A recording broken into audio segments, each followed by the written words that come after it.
Hi friends, welcome to our academy. మనం గత క్లాసుల్లో హిస్టరీ రిలేటెడ్ పీవైక్యూస్ అన్నీ చెప్పుకుంటున్నామండి. 2025లో జరిగిన గ్రాడ్యుయేట్ ఎగ్జామ్స్ ఉన్నాయి కదండి, వాటికి సంబంధించినవి, వాటిలో ఉన్న హిస్టరీ రిలేటెడ్ క్వశ్చన్స్ అన్నీ చెప్పుకుంటున్నాం.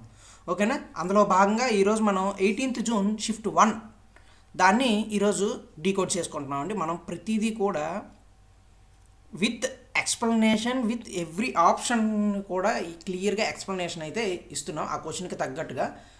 దాన్ని బట్టి ఈ టాపిక్ ఏదైతే ఉందో ఆ టాపిక్కి 360 డిగ్రీస్ మొత్తం చెప్తున్నాం అండి. అంటే ఆ టాపిక్ చుట్టూ జరిగే విషయాలన్నీ కూడా చెప్తున్నాం. దానివల్ల మీకు పూర్తి అవగాహన వస్తుంది ఆ టాపిక్ మీద.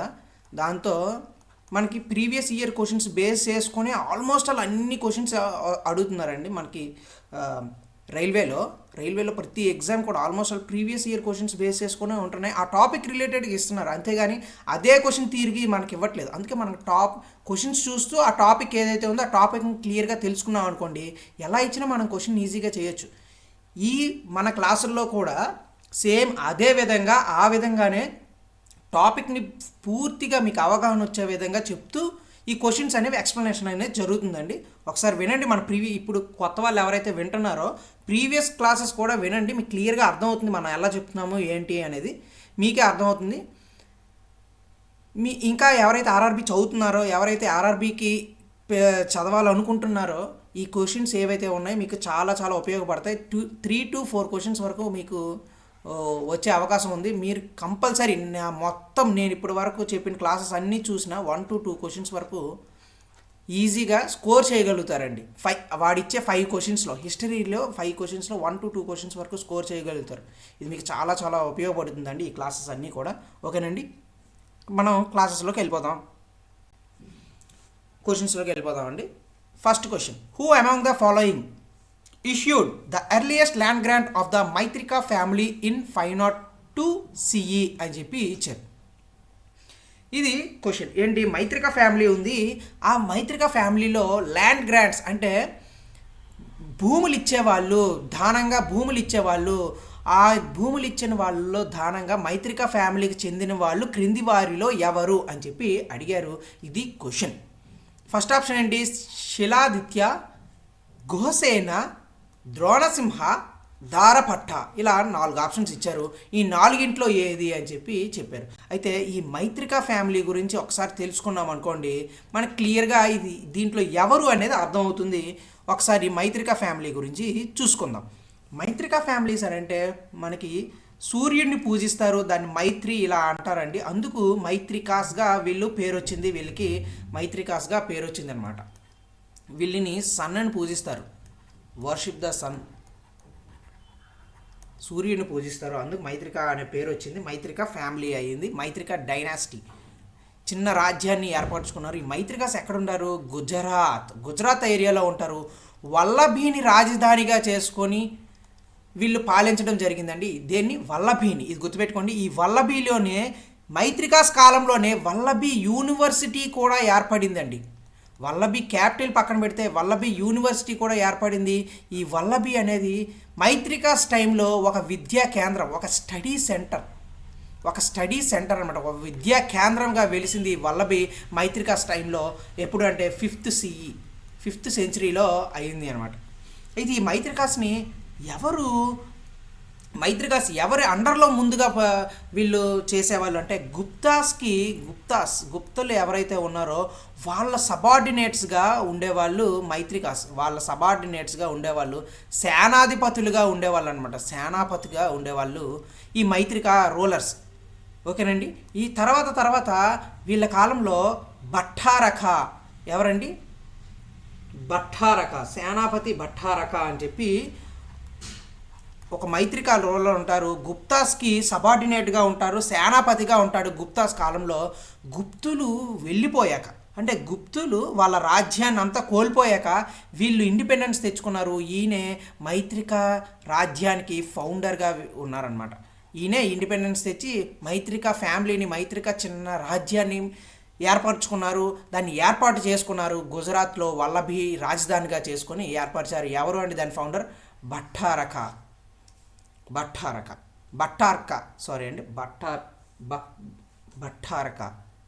ఆర్కేఏ భట్టారక ఓకేనా. ఇది ఇక్కడ స్పెల్లింగ్ తప్పైంది, భట్టారక. ఇది మైత్రికాస్ సంబంధించింది. అయితే ఈ మైత్రికాస్లో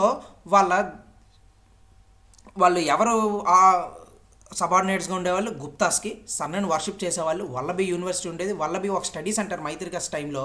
అయితే మైత్రికాస్కి సంబంధించి ఒకసారి మీరు ఎవరెవరు వాళ్ళ ఫ్యామిలీలో ఉన్నారు ఏంటి అది ఒకసారి చూసుకున్నాం అనుకోండి, మనకి ఆ ఫ్యామిలీ ట్రీ అందులో ఎవరు ఏంటి ఇచ్చారు కొన్ని ఇంపార్టెంట్ పాయింట్స్ చెప్తాను, అది గుర్తుపెట్టుకోండి. ఫస్ట్ ఎవరు? భట్టారక వస్తాడండి. ఎవరండి? భట్టారక తర్వాత ధారసేన తర్వాత ద్రోణసింహ, ధ్రువసేన తర్వాత ధారపట్ట. లాస్ట్ టైము మన క్రిందట షిఫ్ట్స్లో ఇంతకుముందు చెప్పుకున్న షిఫ్ట్లో ధ్రువసేన తర్వాత ఎవరు దానికి వచ్చారు అని చెప్పి అడిగారని. ధ్రువసేన తర్వాత ధారపట్ట వస్తాడండి. ధారపట్ట తర్వాత గోసేన తర్వాత ధారసేన 2, శిలాదిత్య ధర్మాదిత్య పెద్దగా ఉంటుంది, శిలాదిత్య 1 తర్వాత అలా లేకపోతే లాస్ట్ ఎవరు అని అంటే శిలాదిత్య 6, అలాగే ధ్రువభట్ట, అలాగే శిలాదిత్య 7 ఉంటాడు, ఆయనతో లాస్ట్ అనమాట.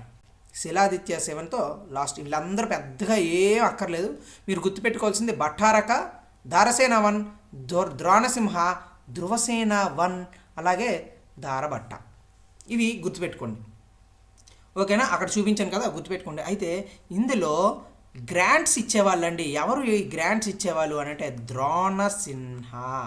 ఎవరు? ద్రోణసింహ ల్యాండ్ గ్రాంట్స్ అందించేవాళ్ళు ఈ మైత్రికా ఫ్యామిలీలో చెందిన ఆయన. ఎవరికి ఇచ్చేవాళ్ళు? బ్రాహ్మణులకి ఇచ్చేవాళ్ళు అనమాట. ల్యాండ్స్ని బ్రాహ్మణులకి ఇచ్చేవాళ్ళు, బ్రాహ్మణాస్కి ఇచ్చేవాళ్ళు. ఎవరు ఇచ్చేవాళ్ళు? ద్రోణసింహ. ల్యాండ్ గ్రాంట్స్ ఎవరికి ఇచ్చేవాళ్ళు? బ్రాహ్మణులకి ఇచ్చేవాళ్ళు, ద్రోణసింహ ఇచ్చేవాడు అనమాట. ఎవరు దీన్ని ఫౌండర్? భట్టారక. ఈయన ఎవరు? మైత్రికా ఫౌండర్. గుప్తాస్కి సబార్డినేట్గా ఉండాలి, గుప్తా సేనాధిపతిగా కూడా ఈయన చేశారు భట్టారక. గుప్తులు పూర్తిగా వాళ్ళ వంశం పూర్తి అయిపోయాక ఈయన ఇండిపెండెన్స్ సంపాదించుకొని స్వేచ్ఛని వాళ్ళ దగ్గర నుంచి స్వేచ్ఛను సంపాదించుకొని ఒక ఫౌండర్గా ఎస్టాబ్లిష్ చేశాడు మైత్రికా ఫ్యామిలీ.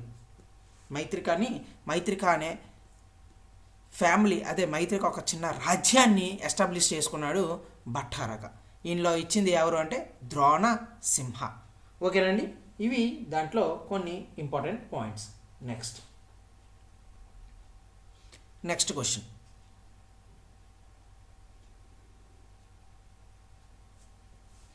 Second question.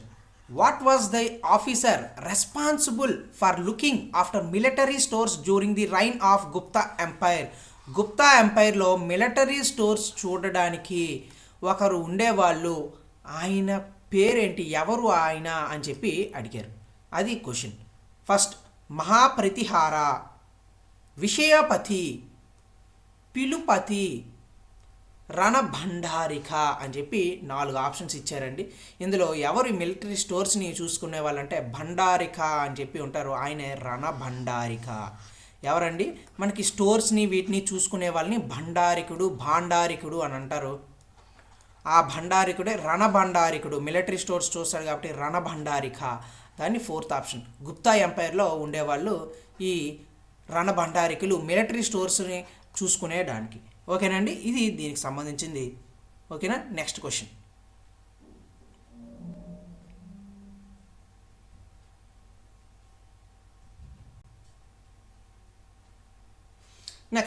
ఇప్పుడు థర్డ్ క్వశ్చన్.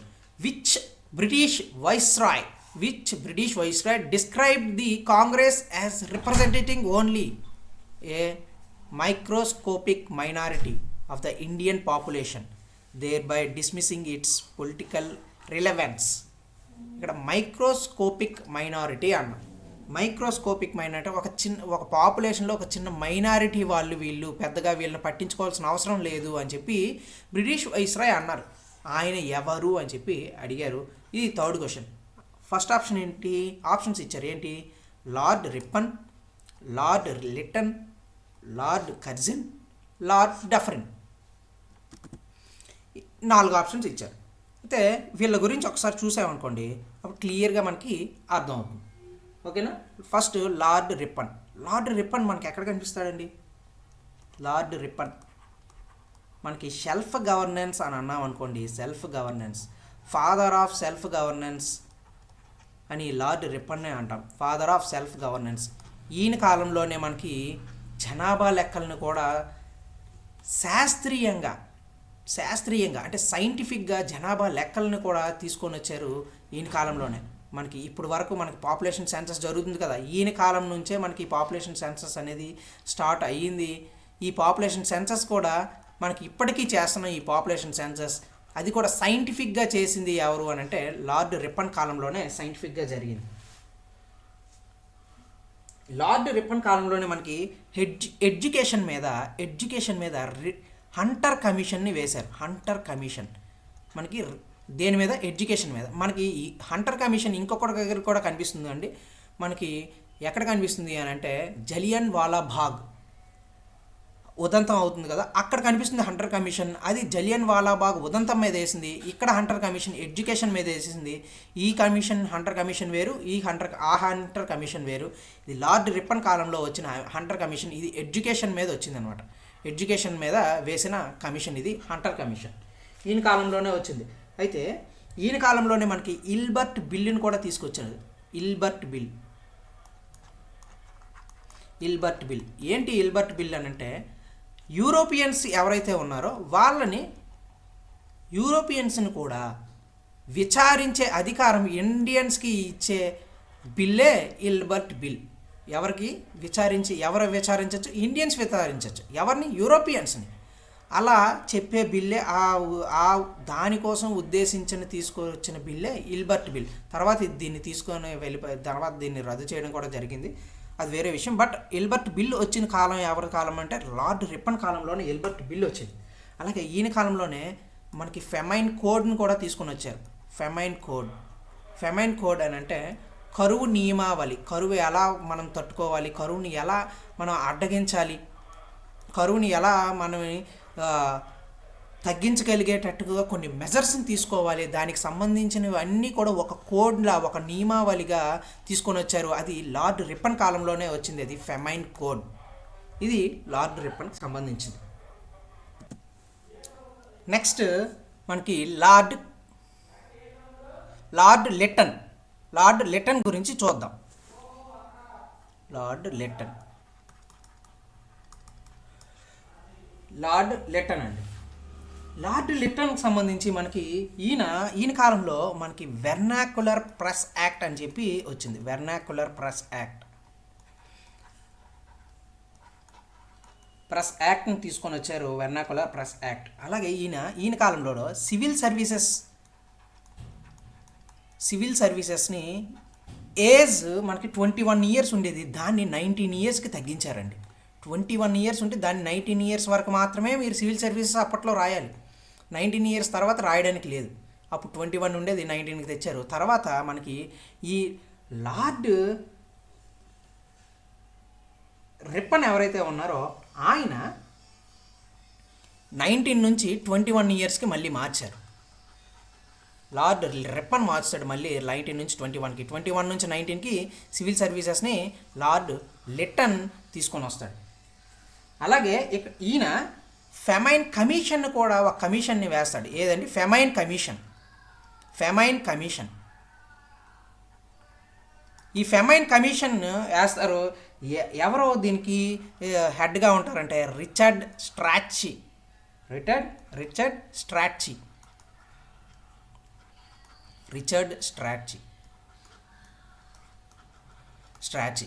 ఈయన ఫెమైన్ కమిషన్కి హెడ్గా ఉంటాడు. ఎవరి కాలంలో వేశారు? ఇది లిట్టన్ కాలంలో వేస్తారనమాట. ఓకేనా? అయితే మనకి ఇక్కడ ఏమడిగారు క్వశ్చన్? మనకి మైనారిటీ అని చెప్పి ఎవరు అన్నారు అని చెప్పి ఐఎన్సీని అన్నారు అని చెప్పి అడిగారు. అయితే వీళ్ళిద్దరూ అన్నారంటే వీళ్ళిద్దరూ ఎవరు అనలేదు. ఇంకోటి చూద్దాం. ఇంకోటి ఏంటంటే లార్డ్ కర్జన్. ఈయన గురించి అందరికీ తెలుస్తుంది. లార్డ్ కర్జన్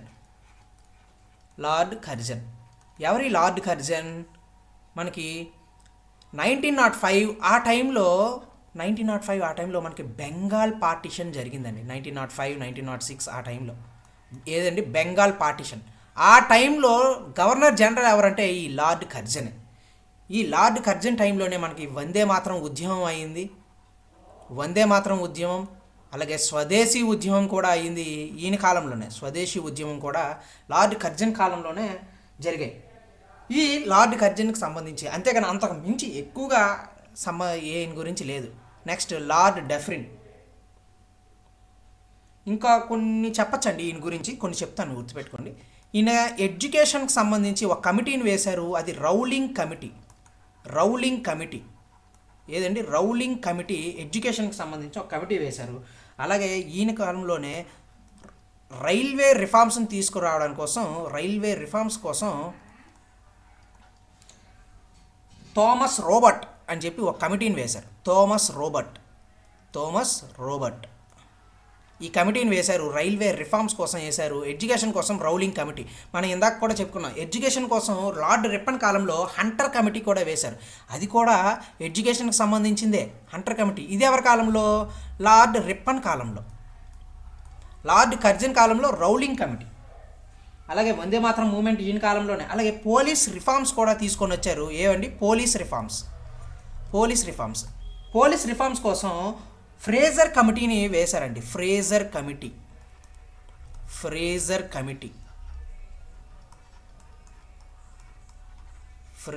కమిటీ వేశారు లార్డ్ కర్జన్ కాలంలోనే పోలీస్ రిఫార్మ్స్ కోసం. ఇవి మనం చెప్పుకోవాల్సినవి. అలాగే లార్డ్ డఫ్రిన్. ఈ లార్డ్ డఫ్రిన్ ఐఎన్సి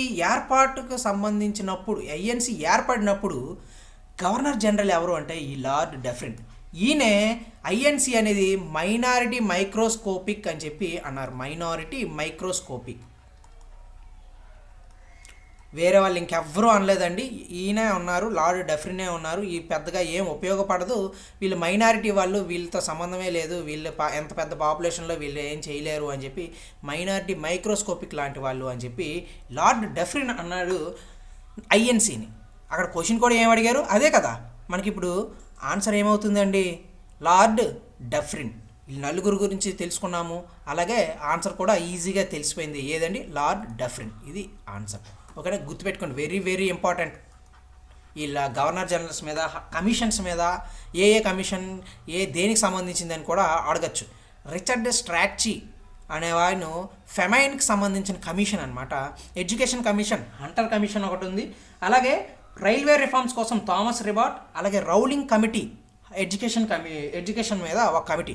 ఓకేనా? గుర్తుపెట్టుకోండి, వెరీ వెరీ ఇంపార్టెంట్. కమిటీస్ మీద ఒక్కొక్కసారి అడిగాడు అని అంటే మన అదృష్టమే. మనకు ఆ షిఫ్ట్లో మనం తెలుసుకునేది అడిగితే ఇంకా బెస్ట్, ఒక్క మార్క్ జోబిలో ఉన్నట్టే. ఓకేనా? Fourth, after the revolt of which year did the British implement measures that reduced the portion of Indian soldiers in the army, increased number of European soldiers అని చెప్పి అడిగారు. ఇక్కడ ఏంటి అడిగారు క్వశ్చన్? ఆప్షన్స్ ఏంటి? 1857, 1806, 1874, 1841. ఇక్కడ ఏం అడిగారంటే మనకి ఏ రివోల్ట్ తర్వాత ఇండియన్ సోల్జర్స్ బ్రిటిష్ ఆర్మీలో తగ్గించి యూరోపియన్ సోల్జర్స్ని పెంచారు, ఏ రివోల్ట్ తర్వాత అని చెప్పి అడిగారు. మనకి బాగా ఎక్కువగా 1857 రివోల్ట్ జరిగింది. ఈ రివోల్ట్ తర్వాతనే మొత్తం రిఫార్మ్స్ అన్నీ మారిపోయాయి. రివోల్ట్ తర్వాతనే మనకి ఈస్ట్ ఇండియా కంపెనీ రూల్ నుంచి బ్రిటిష్ రాణి రూల్లోకి మారిపోయింది 1857 రివోల్ట్ తర్వాతనే. ఆ రివోల్ట్లోనే ఎక్కువగా పాల్గొన్నది, ఎక్కువగా ఉన్నది ఇండియన్ సోల్జర్సే ఉన్నారు. ఎంతమంది ఉన్నారు? 1857 రివోల్ట్కి ముందు, 1815 రివోల్ట్ ముందు ఒక్క యూరోపియన్ వాడు ఉంటే 6 ఇండియన్స్ ఉన్నారనమాట. అందులో ఆర్మీలో. ఇప్పుడు ఆ రేషియోని బాగా తగ్గించడానికి ప్రయత్నించారు. 1857 రివోల్ట్ తర్వాత ఈ రేషియో మారిపోయిందండి. 1857 తర్వాత ఈ యూరోపియన్ సోల్జర్స్ని తగ్గించడం కూడా జరిగింది. యూరోపియన్ సోల్జర్స్ని ఇంక్రీజ్ చేస్తూ ఇండియన్ సోల్జర్స్ని తగ్గించారు. ఏ రివోల్ట్ తర్వాత? 1857 రివోల్ట్ తర్వాత. ఓకేనండి, ఇది వెరీ వెరీ ఇంపార్టెంట్. ఇంతకుముందు నేను 1857 రివోల్ట్ సంబంధించింది విషయాలు కొన్ని చెప్పాను, అవి చూసుకోండి ఇంతకుముందు క్లాస్లో.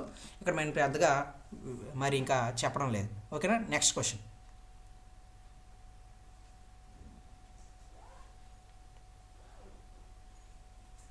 Fifth question, which uprising in Uttar Pradesh is led by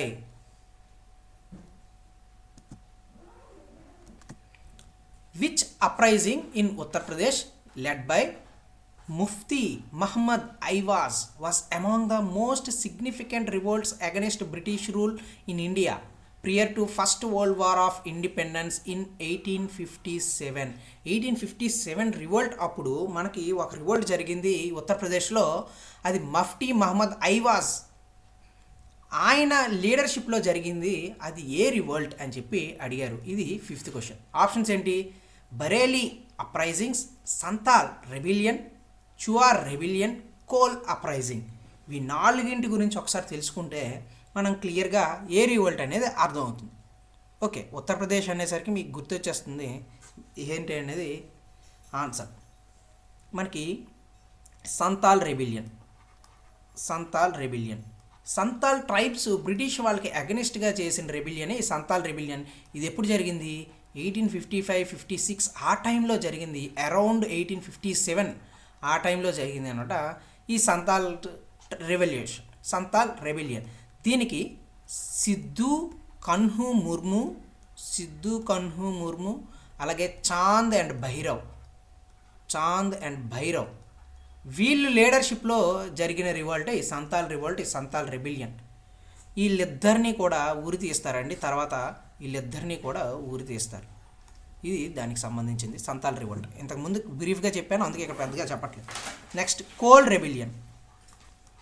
coal tribes చేసిన రెబిలియన్ బ్రిటిష్ వాళ్ళకి అగెనిస్ట్గా. ఇది కోల్ రెబిలియన్ 1831-32 ఆ టైంలో జరిగిన రెబిలియన్ ఈ coal rebellion.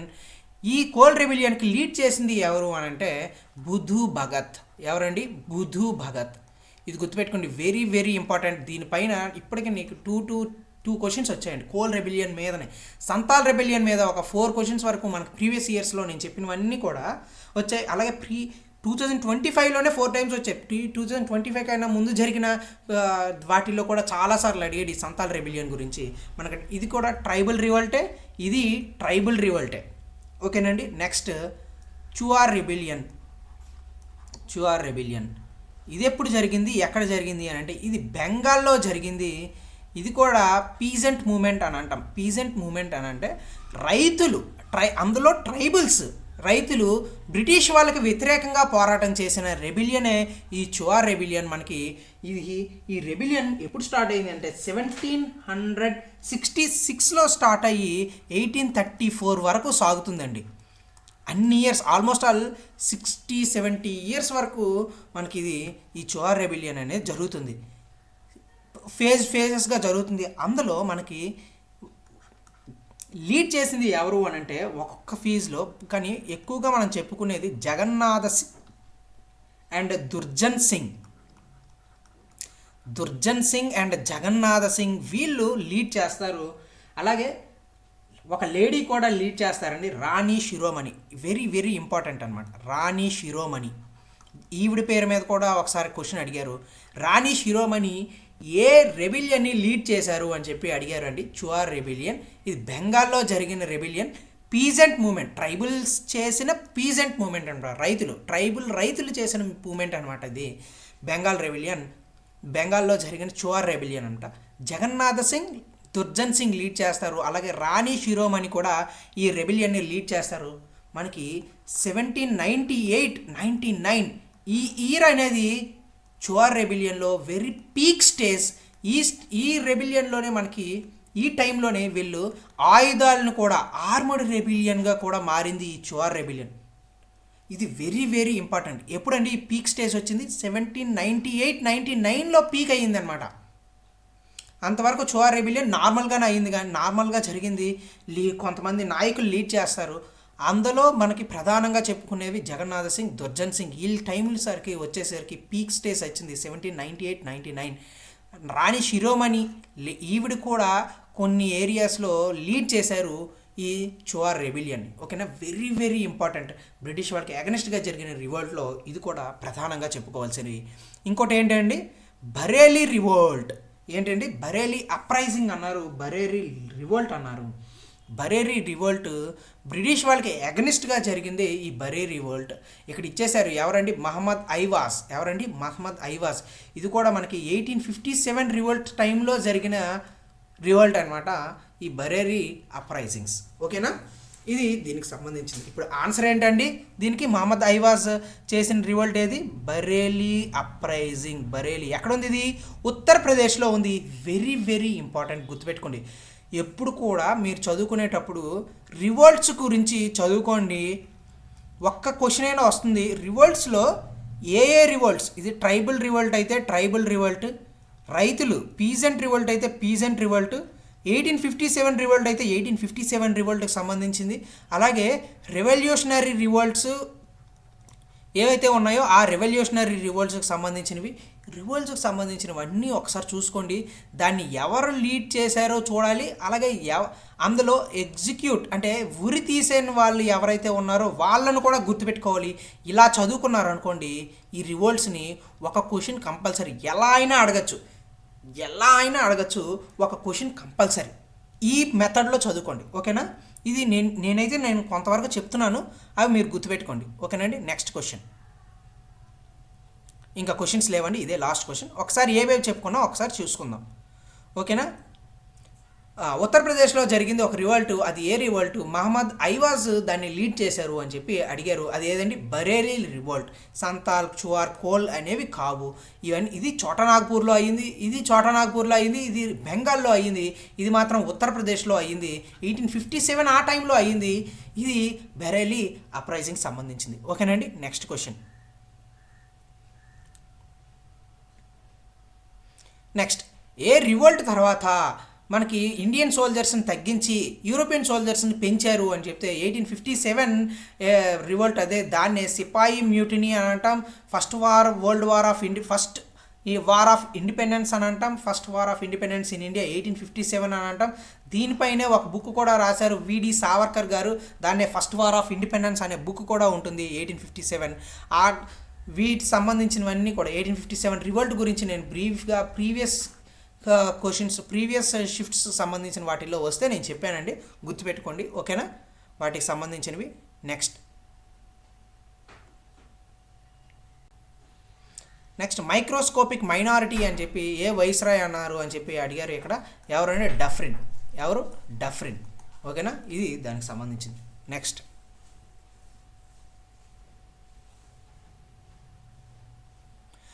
Military officer Gupta ఎంపైర్లో మిలిటరీ స్టోర్స్కి సంబంధించి చూసుకుంటారు. ఒక ఆఫీసర్ ఎవరు అని చెప్పి అడిగారు. రణభండారిక. ఓకేనండి? రణభండారిక.